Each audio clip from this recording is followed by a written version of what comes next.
lungprogram.com. We wanted to do a lung ultrasound and COVID-19 update to put all of the tools that you need at your fingertips to take care of these patients in the midst of this pandemic.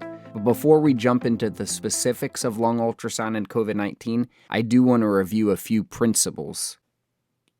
We discussed two main transducers that we utilize in lung ultrasound. The first we discussed was the microconvex transducer, this being a single transducer solution as it balances the high frequency and low frequency components of the pleural line and the deeper lung. The literature in COVID-19 has not reported out utilizing this transducer, but it still should be a good solution if you have access to this.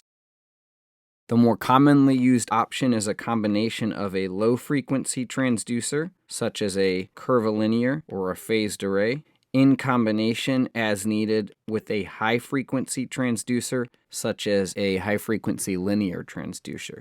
Now, I can tell you in the literature, what's been reported out being utilized is this curvilinear low-frequency in combination with this high-frequency linear so far. And as we discussed previously in the course, make sure that your machine settings are set up properly. Ideally, you have a lung preset, and in that lung preset, you should have tissue harmonic imaging off. You should have all compound imaging off, and then any filters off and imaging in fundamental frequencies. This enables us to best image the artifacts that we see in lung ultrasound and not have these settings decrease our ability to image the lung ultrasound artifacts. A very important concept that you're going to need to understand in this COVID-19 lung ultrasound presentation is the air-fluid ratio. Understanding that as we go from A prime profile, so A lines without lung sliding, as in possibly in the setting of pneumothorax, to an A profile, A lines with lung sliding, to B lines, or an B profile, an interstitial syndrome, to C lines or consolidations, all the way down to then a pleural effusion. What's happening is we are going from 100% air to 100% fluid. And typically with the progression of a disease such as viral pneumonias, you're going to see this pattern in the disease go from air to more fluid, more consolidation. And as the disease improves, we're going to see the opposite happen. We're going to go from more consolidation and fluid back to air. So that would mean we would start seeing in the disease things like B lines, pleural line abnormalities, then subpleural, and then bigger consolidations. As we'll see later, we don't frankly usually see pleural effusions in viral pneumonias like this, although you can. And then as the disease improves, we should see these consolidations resolving, these pleural line abnormalities and B lines resolving back to an A profile. So we discussed lung zones previously, and from the sternum to the anterior axillary line, or the anterior zone, or zone 1, from the anterior axillary line to the posterior axillary line being zone 2, and then from the posterior axillary line to the vertebrae as zone 3. And then we would divide these zones in half to upper and lower areas to give 12 areas of the lung to image. Not to confuse you, but just to make you aware, when we previously discussed the lung zones, that was based on Lichtenstein's proposal, and he further revised that to be blue points in his blue protocol instead of zones. And the international evidence-based recommendations for point-of-care lung ultrasound, which was published in Intensive Care Medicine, recommended dividing the lung zones in this fashion based on Volpicelli's previous publication. It takes the sternal border and the anterior axillary line as the anterior surface of the lungs, divides that in the superior and inferior portions, and labels that zone 1 and 2. It then takes the anterior axillary line and posterior axillary line laterally, dividing that into superior and inferior portions, and calls that zones 3 and 4. Now, my personal thought is we don't need to fight or get confused about which lung is 1 and which lung zone is 4. If you understand anatomically where you are scanning, then you can just describe it anatomically. For example, this area could be anterior superior, this area could be anterior inferior, lateral superior, lateral, inferior.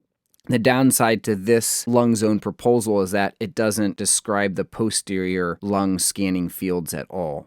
So again, don't get confused by the numbers, just know anatomically where you're scanning, but I wanted to make you aware that this was the international consensus.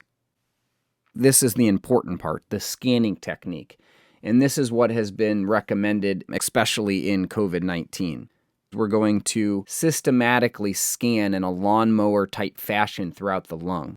So for example, here we're choosing the left anterior chest, and we're going to scan across, down, across, down, across, down, across, down, until we've covered the entire anterior portion of the lung surface. Then laterally, we're going to do the same thing. We're going to scan in a lawnmower type fashion to cover the entire lateral surface of the lung. And the same thing posteriorly, we're going to scan in a lawnmower fashion. We're going to have to avoid the scapula to cover the entire posterior surface of the lung. Another technique you can do is if you find an area of interest, so like for example, in the right posterior lung field here, if we saw pathology that we wanted to further characterize, you can rotate your probe so as to fit it between the ribs and visualize the pleura and underlying lung without rib shadows in a little bit more detail here. Some have found that this increases your visualization and detail of the area of interest. As review, let's remember our profiles in the Blue protocol that we used as a teaching construct to remember the findings of lung ultrasound in pneumonia. Remember, you can have an A-B profile where you have focal B lines. You can have a C profile in the form of C lines, that irregular, discontinuous, lumpy, bumpy pleural line or pleural thickening. You can have a C profile in the form of subpleural consolidation or frank translobar consolidation. You can have a B prime profile where you see B lines, but because the pleura are stuck together in the inflammatory infectious state, they don't move. So that's where there's lack of sliding. So a B prime profile. And then the fourth area, we see a profile, no DVT, positive PLAPS. And this would be indicative of a pneumonia. Now, this is usually more indicative of bacterial pneumonia and less indicative of viral pneumonia, but obviously there is significant overlap between those entities. Let's do a quick visualization of some of those findings. Here we see the pleural line, so rib shadow, here's pleural line, and we see these flashlight-like B lines coming off of the pleural line, obliterating the A lines where they're present. Some are more fused together. You see an irregularity or a thickening of the pleural line at some of the locations of the B lines. In this picture, we see more thin B lines with some irregular pleura, but they're more closer together. This would be more indicative of a ground glass pattern, although both can be seen.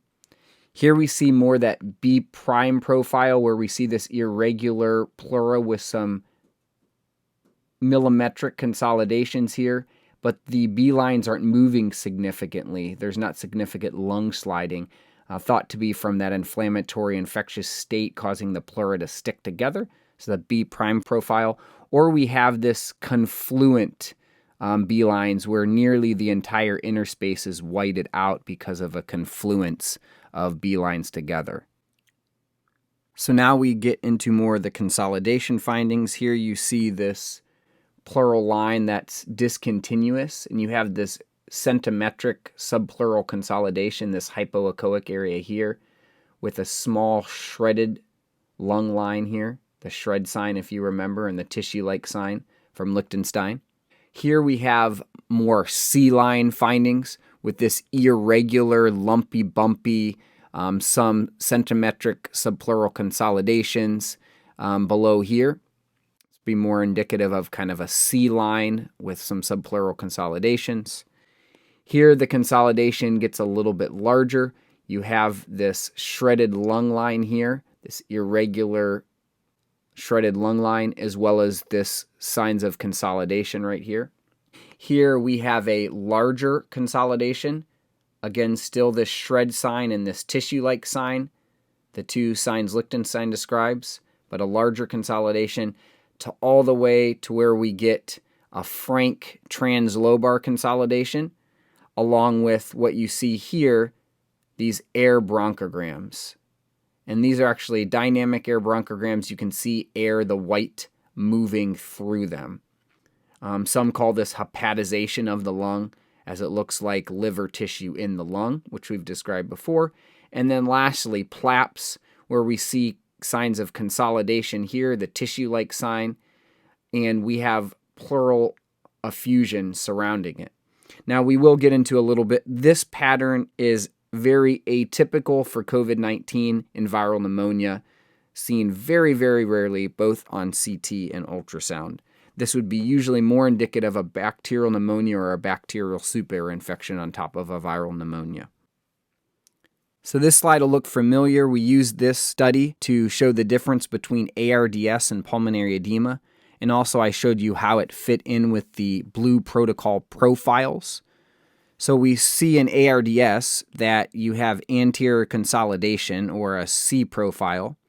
You may have diminished or lack of lung sliding in that B prime profile. You have these spared areas or non-homogeneous distribution of B lines or focal or multifocal B lines with spared areas, and that's the AB profile in the blue protocol.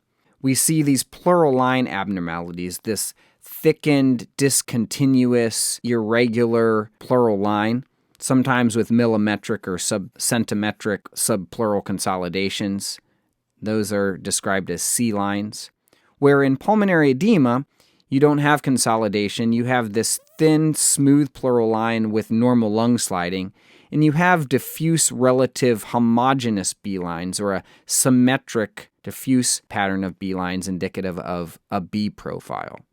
And I use this to encourage you, if you've gone through this course and you have any experience with lung ultrasound, you already know these signs. You know the signs of lung ultrasound in pneumonia and ARDS. Now all we have to do is apply it to COVID-19.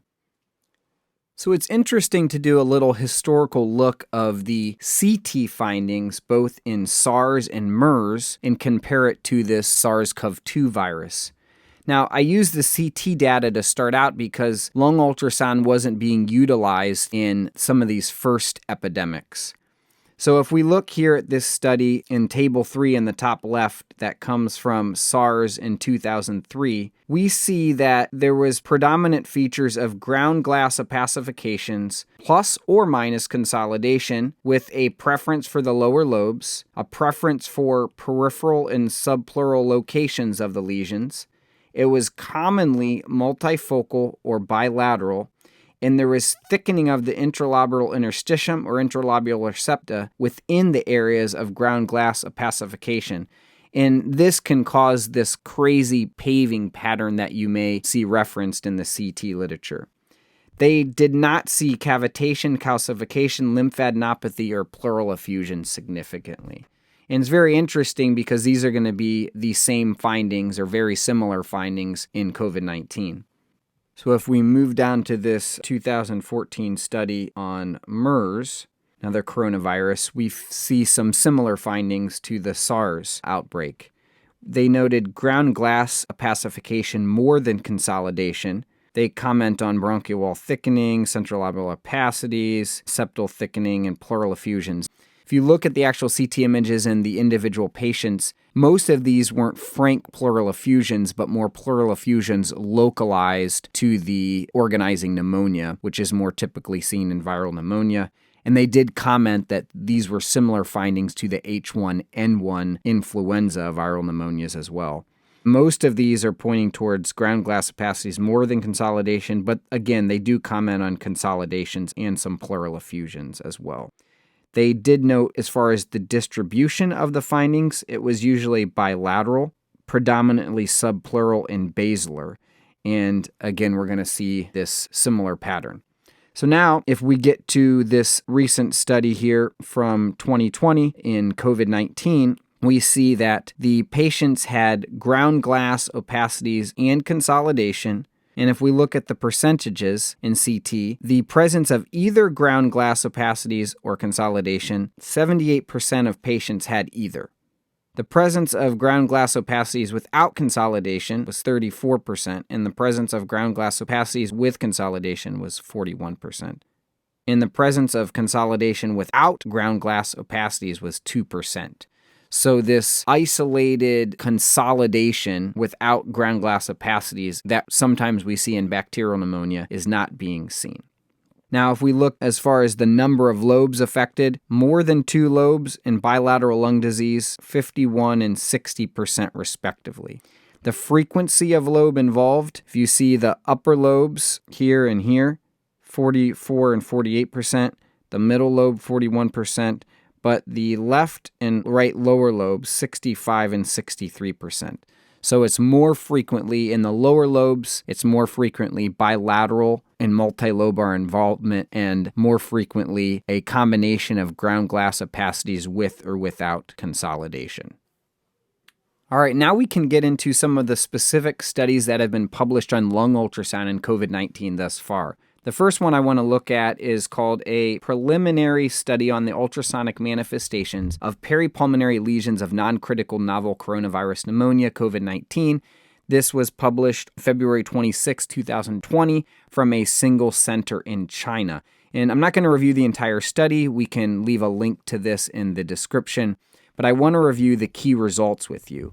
And the first one is that COVID-19 foci are mainly observed in the posterior in both lungs, especially in the posterior lower fields. And what we can take away from this is that we need to do thorough scanning. And we need to do this either in the lawnmower technique or the 12 lung zone technique that we described, because if we don't include the posterior inferior lung fields, then we're going to miss pathology. In this study, they did the 12 lung zone protocol. Next, we see that fused B-lines and waterfall signs are visible under the pleura, and the B-lines are in a fixed position.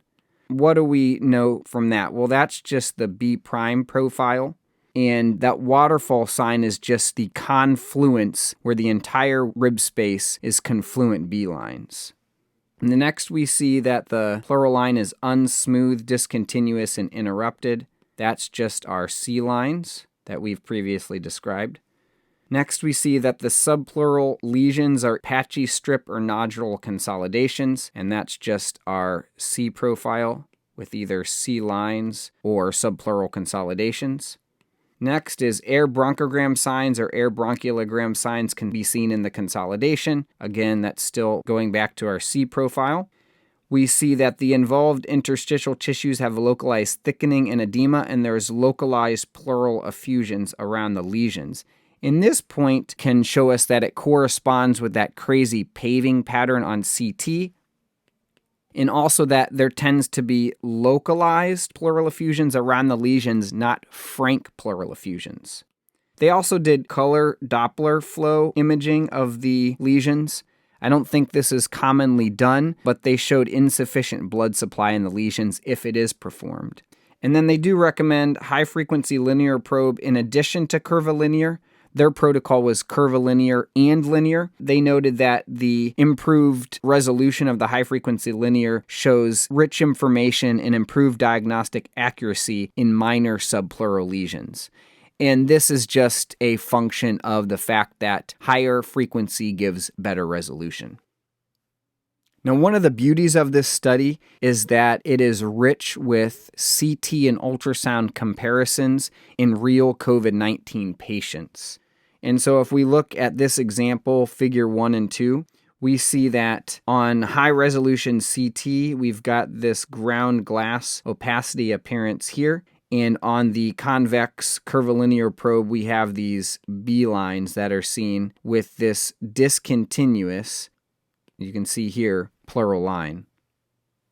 This next patient, we see these ground glass opacities here in the posterior inferior peripheral portions of the lung on CT. And we notice, if you pay attention to this shadowing around the ground glass opacities, and what that causes the ultrasound appearances to be this irregular, kind of lumpy, bumpy pleural line along with this confluent B-line or this shadow or white lung or waterfall sign.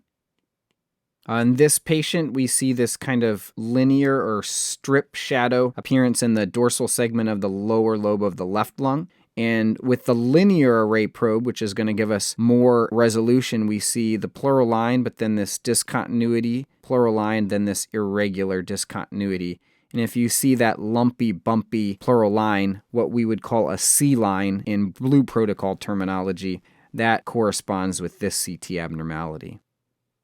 So on this patient, on CT, we see these ground glass opacities almost in this crazy paving pattern where the interlobular septi are thickened, and so you can see this pattern where it looks like an irregular, crazy paved stone walkway. On the image in the middle, we see in different windows some areas of air bronchograms. And what that appears like on lung ultrasound is the pleural line is all discontiguous, lumpy, bumpy, with some edema and thickening in this area. They did comment on a large number of B lines from this patient. However, in the representative images here, that's not depicted well. This next patient, I wanted to show you an example that's more indicative of a kind of rounded consolidation that you see here on CT with these air bronchogram signs. On ultrasound, we see with the curvilinear, here's the curvilinear transducer, that you have more of this C profile, so this consolidation with tissue-like sign and shred sign. And on the linear, they note this dip or this irregular pleural line there with fused B line at that location. They then further describe at another location this linear probe with consolidation better visualized here, and they note some localized pleural thickening here, and they note also some localized effusion, some thin millimetric effusion localized to the consolidation noted here. And lastly, as we mentioned in the key points, they did do color flow on that area of consolidation and did not notice significant color flow. Okay, in this second study that we're going to look at, findings of lung ultrasonography of novel coronavirus pneumonia during the 2019-2020 epidemic. This was published in Intensive Care Medicine on March 12, 2020. And they again compare the CT and ultrasound features of COVID-19 pneumonia. On CT, they saw thickened pleura. On lung ultrasound, that came out as a thickened pleural line. Again, we're going to relate this to our C line profile. They noted B lines in multifocal discrete or confluent patterns. Obviously, this is going to be indicative of an AB profile, as we've described. They noted confluent B lines at times, so that was that waterfall or white lung sign, but that still fits in an AB profile because portions of the lung are A, portions of the lung are B. They noted small centimetric consolidations. That's going to be our C profile. They noted both translobar and non-translobar consolidation. Again, still our C profile. And they do comment that frank pleural effusion is rare. Multilobar distribution of abnormalities, which we've seen in previous epidemics with coronaviruses and seen in the previous study. And their main comments are, focal B lines is the main feature in the early stage and in mild infection. Alveolar interstitial syndrome is the main feature in the progressive stage and in critically ill patients, which is going to be depicted as further B lines, confluent, subpleural consolidations. And then they noted that A lines can be found in the convalescence. So if you remember the very beginning of this video, the air-fluid ratio will go back to air with aerated lung as the patient's disease improves and they're convalescing. Pleural line thickening with uneven B lines can be seen in other disease like pulmonary fibrosis. So looking at the patient's previous imaging, the patient's previous medical history, and clinically correlating is all important while using lung ultrasound.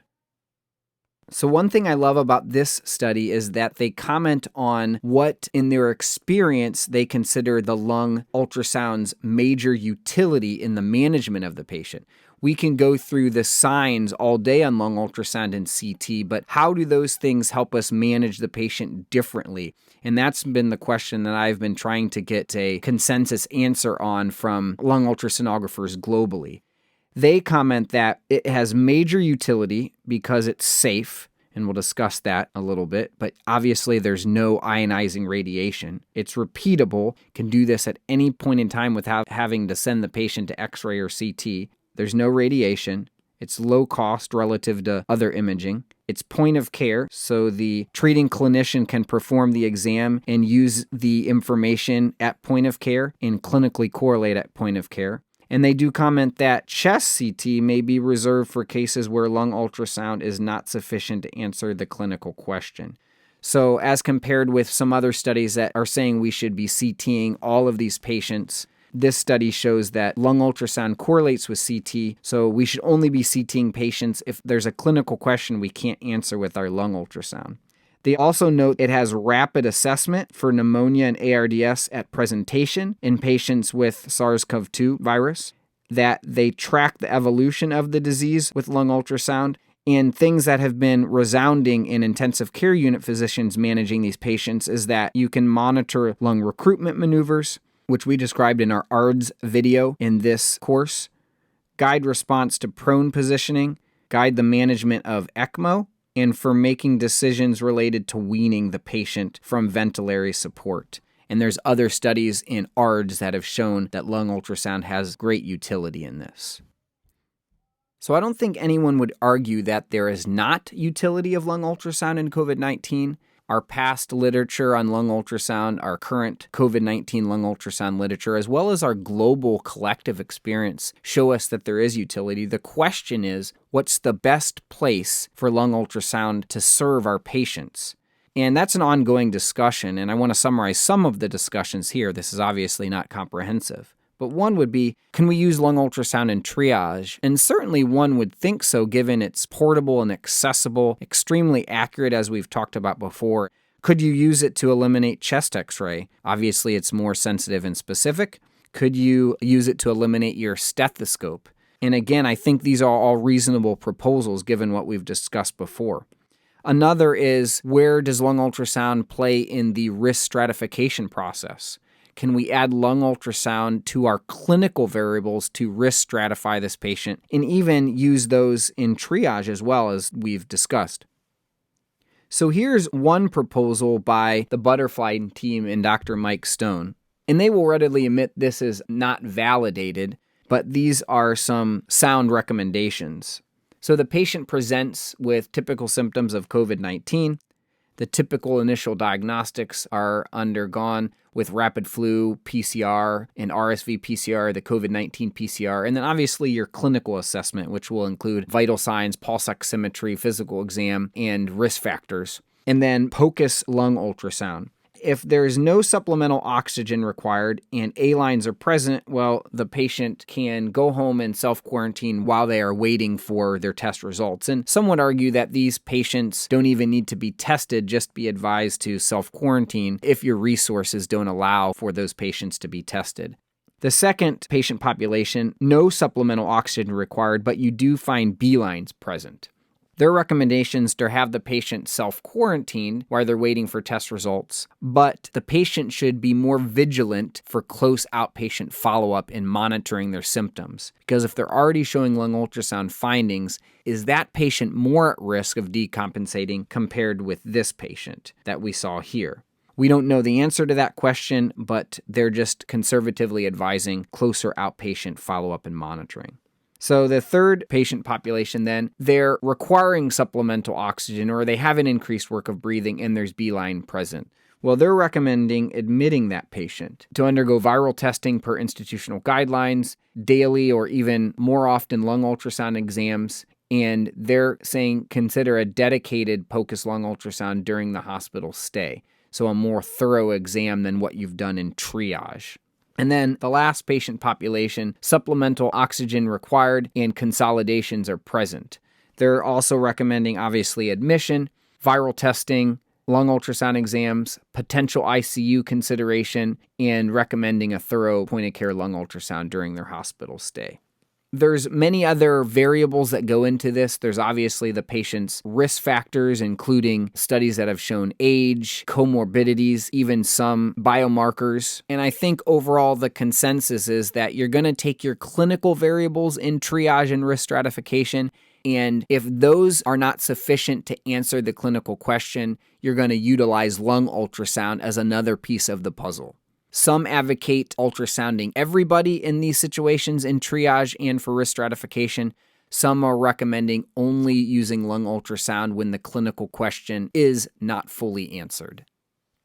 Another area of discussion has been utilizing lung ultrasound while waiting for the PCR test. For many of us, the PCR test has a longer than desired turnaround time, and given we have literature showing that CT has increased sensitivities compared with PCR, especially early in the disease course, and lung ultrasound is comparable to CT, then can't we just use lung ultrasound to make decisions while we're waiting for the PCR test? One example of this is Dr. Chen, who I told you is posting his COVID lung ultrasound diary on Twitter daily. His wife came down with symptoms, he reports, and she wasn't able to get testing due to resource limitations. And so he performed lung ultrasound on her, and she had typical signs of COVID-19 on lung ultrasound. And at that point, he just said, quote, "Honey, we share everything," end quote, and just assumed that she had the disease. So again, can lung ultrasound be utilized while we're waiting for the test? Another area is prognostication. Similar to risk stratification, but can we prognosticate the patient's mortality and disease course based on lung ultrasound plus or minus echo findings? There is some literature and case reports coming out showing a significant increase in mortality when patients are having echocardiographic, cardiac biomarker, and other signs of cardiac involvement. Now, whether that's acute on chronic cardiac disease or whether that is things like acute fulminant myocarditis from the disease itself is still being investigated. One area I think almost everyone will agree on is you can follow the progression of the disease in real time with lung ultrasound much better than you can with your clinical exam and stethoscope. And obviously, we can't undergo daily or hourly CT images of these patients. Also, our ICU colleagues will let us know that they are using this plus or minus echo and IVC evaluation in their management daily of these sick COVID-19 patients for things like assessing their response to recruiting maneuvers, assessing their response or even decision to do prone management in ARDS, assessing their response to weaning them from the ventilator, and even as a piece of the puzzle in assessing their ability to be extubated. So putting this discussion together, one way of thinking about the utility of lung ultrasound is in combining the patient's clinical severity and risk factors along with lung ultrasound to decide if lung ultrasound will change the patient's management and therefore utilize it in those situations. And so in their discussion, if the patient's well enough to go home, you don't need lung ultrasound because you've already made that clinical decision, and the only likelihood of using lung ultrasound would cause over-triage of the patient or a possibility of infectious spread. So don't do a lung ultrasound on that patient. If admission is being considered, lung ultrasound is more sensitive than chest x-ray, so a positive study should prompt a lower threshold for admission. They're recommending lung ultrasound in that situation because it may change your management. You're considering admission, but you don't think it's slam dunk. Lung ultrasound may push you in one direction or another. So in the third scenario, the patient needs admission. They're clearly stable for inpatient. They're saying lung ultrasound may provide information complementary to other imaging, but may not be necessary. So only do that if you think it will change management in that patient population, because you've already clinically decided that they're stable for floor admission. Scenario 4, admission is indicated and you're considering ICU. So you're on the fence between do they go to the floor or the ICU. Since lung ultrasound is complementary to X-ray and rivals accuracy of CT, your lung ultrasound findings may be more severe than X-ray and should lower your threshold for ICU consideration. And they would recommend lung ultrasound in that situation because, again, it would change your patient's management. Then scenario 5, the patient clearly needs ICU admission. Lung ultrasound may provide information, but may not be necessary. A yellow light there. So as we ask ourselves all the time as clinicians, we need to ask ourselves the same questions with lung ultrasound. Number one is, will it change management? If it's not going to change your patient's management, then you don't need the test. And number two is, what's the risk-benefit ratio? So obviously, if the risks outweigh the benefits, we would not perform lung ultrasound. But if the benefits outweigh the risks and we think that it will change management, then that is where lung ultrasound will be utilized. And we have to take all of this data together as well as our individual patient and make that clinical decision. So speaking of risks, we've mentioned the over-triage risk. But I think the most important risk that we have to take very seriously is the infection control risks. The ultrasound system, not to mention your stethoscope and yourself, can act as a fomite to transmit this COVID-19 infection to other patients. And so we have to develop protocols. We have to educate and rigorously follow these protocols so as to minimize infectious spread. So along these lines, organizations are coming up with disinfection protocols. This one's from the American College of Emergency Physicians Emergency Ultrasound section. First thing, they're recommending that you strip down your ultrasound system to the bare minimum. This includes gel bottles not being utilized and instead single-use gel packets being utilized that can be thrown away in the patient's room. It's for this reason that many people are advocating using portable systems. Because as you can see here, the entire system, probe and phone that's being utilized can be put in a sterile sheath and covered. And so this can be then thrown away afterwards and cleansed, and your infection risk is thought to be less. So nonetheless, if you don't have access at your institution to portable systems, just strip down your machine to the bare minimum to decrease surfaces that can transmit infection. Then, prior to going into the patient's room, you're going to perform a wipe down of the entire system with approved wipes, which we'll talk about shortly. Then you're going to don your PPE. Some recommend double gloving. And then you're going to perform your exam. Afterwards, you're going to visually inspect and you're going to wipe down the entire machine again. Some advocate the double gloving so that you can then take off the outer glove, which would have most contact with the patient, throw that away, then disinfect the entire machine before exiting and before doffing your PPE.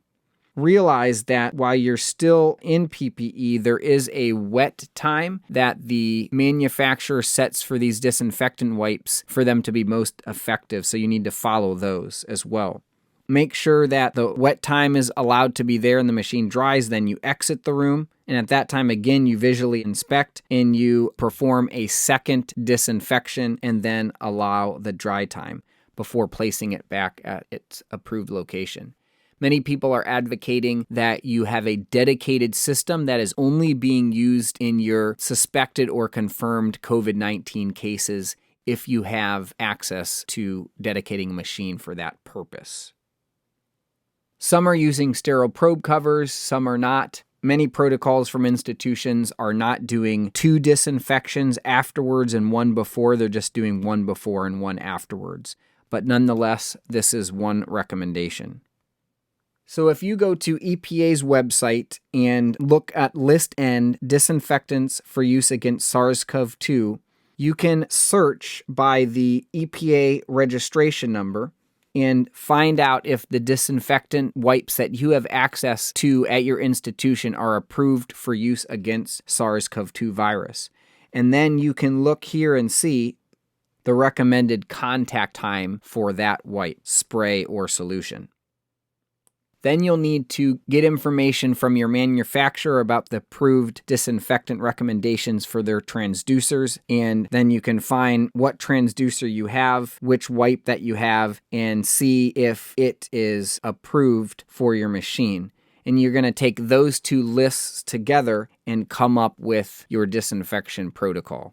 So obviously it has to be approved by the EPA for effectiveness against SARS-CoV-2 virus and approved by your machine's manufacturer for safety and effectiveness with your ultrasound machine and transducers. So I know that's a lot of material, but hopefully that gives you the foundation to build upon as there's a lot of new information coming out so that you can use lung ultrasound in COVID-19. So we're going to review. We discussed in these studies that a curvilinear and a linear probe was used, but you can utilize whatever probes that you have, barring that they have a lung ultrasound preset as discussed. Typically, this is a combination of a low and high frequency probe. You want to thoroughly scan the lung. I'm recommending a 12-zone protocol or the lawnmower technique as discussed. Focus on the inferior and posterior portions of the lungs, following the Earth-Sky axis principle. And remember, if you've been through the course or other courses and you know lung ultrasound, you already knew these signs. They're the signs of viral pneumonia and ARDS, and that is focal or multifocal B lines. And that's the AB profile or the B prime profile, where you have these fused B lines and lack of lung sliding. You'll see pleural line abnormalities, or that thickened, irregular, discontinuous, lumpy, bumpy pleural line. That's C lines, as we've discussed. You're also going to notice the C profile, or consolidations. In COVID-19, they're more likely to be small subpleural peripheral consolidations and less likely to be translobar. We discussed that there's local pleural fluid around the consolidations, but you're unlikely to find frank pleural effusions in COVID-19. Then we had a discussion of the utility of lung ultrasound in COVID-19, understanding this is an evolving discussion in this pandemic. But we said 2 guiding principles should be what's the risk versus benefit, the 2 main risks being over triage and infection, and how will it change my patient's management? And then taking those questions and the clinical information to make a decision on the utility of lung ultrasound for your patient. And then lastly, and very importantly, be very aware of the infection transmission risk with the ultrasound equipment. So develop a cleansing and disinfection protocol for your ultrasound system for the safety of you and your patients. Well, that concludes the lung ultrasound in COVID-19 presentation. I hope you found this useful, and I appreciate any feedback. If you have any questions, feel free to contact me. And we are all praying that this virus is eradicated and this pandemic ceases. But in the meantime, let's do the best that we can to take care of our patients.